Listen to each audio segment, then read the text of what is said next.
orang-orang yang bangkrut di hari kiamat. Pendengar yang dimuliakan oleh Allah Subhanahu wa taala, ternyata bahasa bangkrut ini tidak hanya saja kita gunakan di dunia ini. Bahasa bangkrut ini sampai ke akhirat kelak. Bangkrut ini orang yang tidak punya apa-apa lagi, orang yang habis hartanya. Bahasa dunia kita, orang yang tidak punya apa-apa, ini orang yang bangkrut. Namun dalam hadis Rasulullah sallallahu alaihi wasallam, orang-orang yang bangkrut di hari kiamat itu berbeda. Dikatakan oleh Rasulullah sallallahu alaihi wasallam. Pemirsa, pendengar yang dimuliakan oleh Allah Subhanahu wa taala. Apa kata Rasulullah sallallahu alaihi wasallam? Pernah Rasulullah bertanya kepada sahabatnya, "Wahai sahabatku, tahu tak kalian orang-orang yang bangkrut di hari kiamat?" "Oh ya Rasulullah," salah satu sahabat menjawab, "Orang yang bangkrut di hari kiamat itu ya Rasulullah, orang yang tidak punya dinar. Bahasa kitanya orang yang tidak punya uang." Sahabat lain menjawab, "Oh ya Rasulullah, orang yang bangkrut di hari kiamat itu orang yang tak punya harta." Bermacam-macam jawaban diberikan oleh sahabat Rasulullah sallallahu alaihi wasallam. Namun ternyata, oh tidak, kata Rasul. Rasul menjawab, tidak, kata Rasul. Bukan itu orang-orang yang bangkrut di hari kiamat itu. Bukan orang yang tidak punya dirham, bukan orang yang tidak punya harta. Namun orang yang bangkrut di hari kiamat itu, suatu sisi dia membawa kebaikan, di suatu sisi dia membawa kejelekannya. Di suatu sisi dia membawa yang baik, di suatu sisi dia membawa dosanya. Iwan fillah yang dimuliakan oleh Allah Subhanahu wa taala, permisa yang pendengar yang dirahmati oleh Allah Subhanahu wa taala. Jadi apa jawaban Rasulullah sallallahu alaihi wasallam? Orang yang bangkrut pertama, di suatu sisi dia membawa kebaikannya, ialah ketika kita menghadap persidangan Allah Subhanahu wa taala. Kita datang membawa amal ibadah, solat fardu kita, solat 5 waktu kita, solat sunnah rawatib kita, solat tahajud kita bawa di hadapan Allah. Solat sunnah tahajud, duha kita bawa ke hadapan Allah Subhanahu wa taala.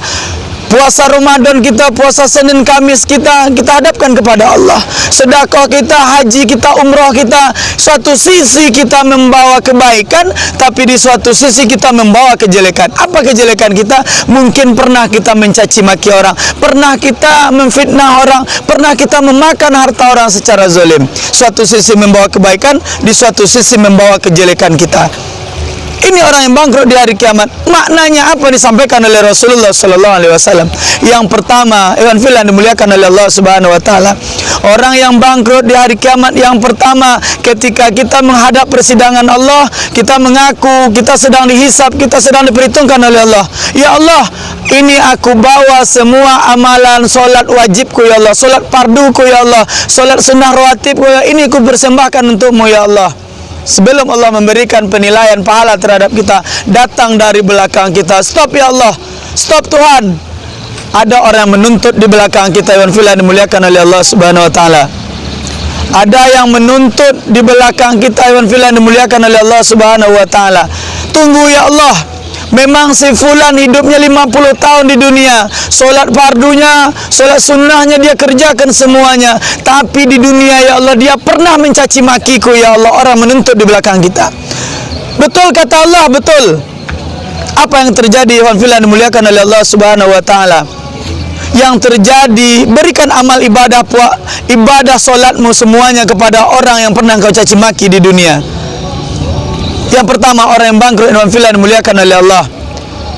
50 tahun mungkin kita hidup di dunia, tapi pernah kita mencaci maki orang tanpa ada alasan, menuntut orang itu di akhirat kelak, maka kita berikan amal ibadah solat fardu kita kepada orang yang pernah kita caci maki di dunia, yang belum sempat kita meminta maaf kepadanya.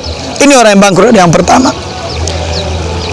Jadi sia-sia hari ini kita solat fardu, solat rawatib sunnah kita, banyak solat yang kita laksanakan, tapi bibir kita belum bisa menjaga dari sakit hati tetangga kita oleh bibir kita. Hari ini kita berpuasa, iwan filan dimuliakan oleh Allah. Kalau juga tidak mampu kita menahan bibir dan lisan kita untuk menyakiti orang, percuma saja. Iwan filan dimuliakan oleh Allah. Hari ini kita banyak bertahajud, hari ini solat 5 waktu kita laksanakan, tapi bibir kita harus kita jaga. Iwan filan dimuliakan oleh Allah Subhanahu wa taala. Ini orang yang bangkrut yang pertama. Orang yang melaksanakan ibadah solat fardunya di sepanjang umur hidupnya, tapi pernah mencaci maki orang, tak sempat dia meminta maaf, maka di hari kiamat nanti inilah orang yang bangkrut yang pertama. Yang kedua, apa kata jawaban Rasulullah sallallahu alaihi wasallam?